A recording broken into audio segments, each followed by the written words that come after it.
Social media, lots of great opportunities for businesses, but quite possibly not the ones that you're thinking of. Let's have a look.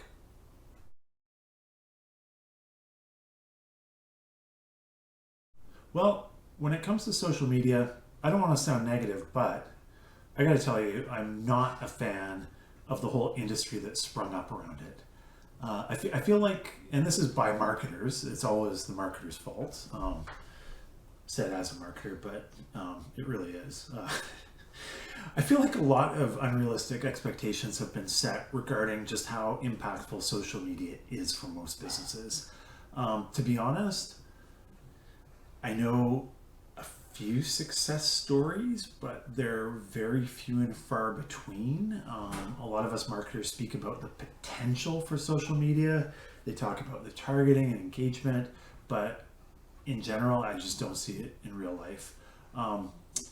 That said, that there are a lot of good things about it, and there are some ways it can support your business. And one thing I'd really share too is that social media is is not something to do like, oh, let's do social media or let's do Facebook or we need to be on Instagram, but rather it's a channel that can help you amplify an existing strategy. So much, and basically this goes to looking at our marketing themes and then figure out where social media fits within that theme and how you can accelerate your important themes. So some valuable uses and this is again mostly targeted at service businesses for this instance. You can do some great client and prospect engagement, networking, totally viable through social media. You can do paid branding, promotion, and advertising. Free, not so much so, with a few exceptions. And social media can be great for thought leadership as well. It's so shareable that if you can create value and share information, educational information, establish that thought leadership, it can actually get shared in some examples. And basically, the biggest myth is free reach. The idea that social media is free. Because basically, like with Facebook, I don't know what the current data is, but it's something like if you have a Facebook page, something like 3 or 4% of your fans will see any particular post that you do in general. So it is really a myth. You basically have to pay to play at this point on most of the platforms. Again, a few exceptions, but it's just a myth. You either have to do a ton of work to get your reach or you got to pay for it. And of course, time is money. So if you're doing the work, you are paying for it in one manner or another. So looking at client and prospect engagement and networking, totally. This is an area that social media just excels at. If you remember, once upon a time, it was called social networking. And that is because you can build a network, you can access networks, you can see the networks of friends and associates. And basically with all the platforms, and not that you should necessarily be on all the platforms, but depending on your goals, there are great opportunities to follow people, connect with them, engage with clients and prospects. And how we do this, and there are multiple ways even outside this, but biggest thing is participating meaningfully in other people's posts. So commenting, sharing, even with fairly senior important folk, if you're retweeting their tweets, sooner or later they're going to check you out. If what you're doing is relevant to them, they'll almost certainly follow you. And then at that point, in that example, you're able to directly message them. You don't want to abuse that, and that's just a quick example, but that basic sort of method works across most platforms. Again, you want to follow people, like stuff, connect with people. And for example, LinkedIn is a great platform for connecting. Very accessible in general if you are relevant, and particularly if you're local to another professional. Most people will follow you back if you follow them. And then a really huge thing is when you post your own posts or when you comment on people's posts, add some value and insight. Show that you're a participating member, and you'll you'll get that back. You'll have people commenting, and you'll have a nice sort of platform to work more strategically and get to know more people. One interesting thing is, again, with some exceptions, most social media works better focused on you personally than on your business page, although there are definitely uses for business pages and reasons why you want to have them, even if it's just for staking your claim to your business and sharing accurate information. But in general, there is a little bit more engagement on a personal post than on a business post. Again, not to say you shouldn't necessarily do the business ones. I've dabbled on almost all the platforms, except maybe TikTok. Just not there yet. I actually used to say that TikTok had no relevant value for business to business marketers, which is what I am when I'm marketing my own business. That said, some sharp folks have proven me wrong, and there are opportunities out there. There's a woman named Miss Excel who has built an Excel training empire on the basis of TikTok. So never say never and keep an open mind. In my experience, Twitter has been a wonderful networking tool.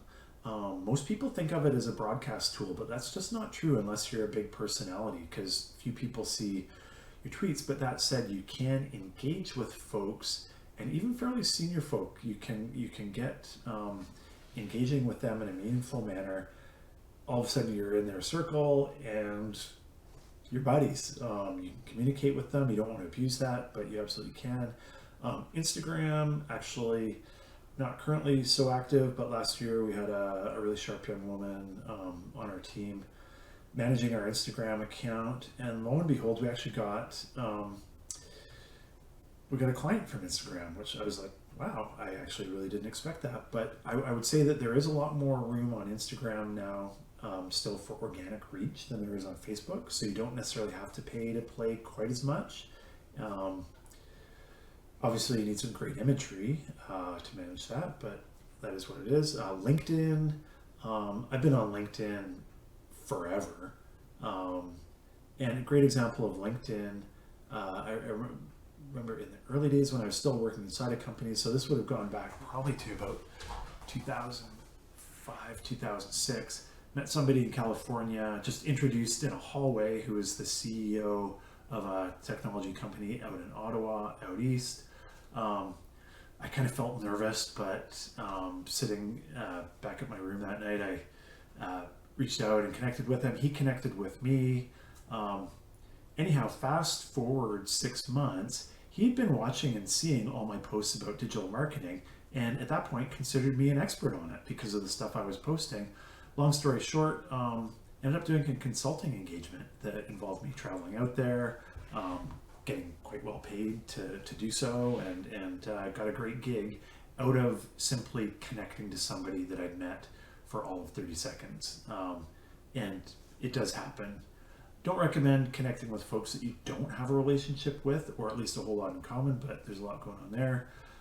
Facebook, I'm blown away by how effective some of the private groups are on Facebook that business owners put together.